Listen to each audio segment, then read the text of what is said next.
Surat airport પર સીઆઈએસએફના જવાનોએ ઈમાનદારી અને ફરજ નિષ્ઠાનું ઉત્તમ ઉદાહરણ પૂરું પાડ્યું છે. લાખો રૂપિયાની દાગીના અને રોકડ રકમથી ભરેલી એક બિનવારસી બેગ મળી આવતા સીઆઈએસએફના કર્મચારીઓએ જરૂરી કાર્યવાહી કરી અને આખરે તે બેગ તેના મૂળ માલિકને સુરક્ષિત પરત કરી હતી.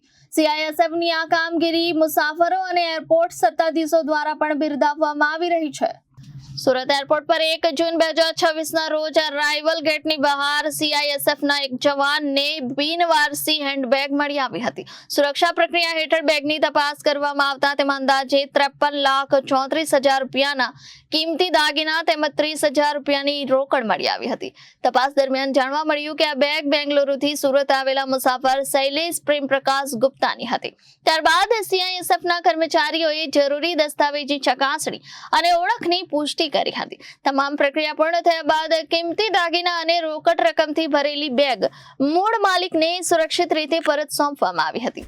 લાખો રૂપિયાનો સામાન સહી સલામત પાછો મળતા મુસાફર શૈલેષ ગુપ્તાએ સીઆઈએસએફના જવાનનો આભાર વ્યક્ત કર્યો હતો.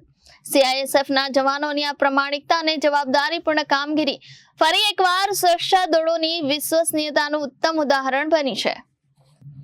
Bureau report Janadesh news Surat.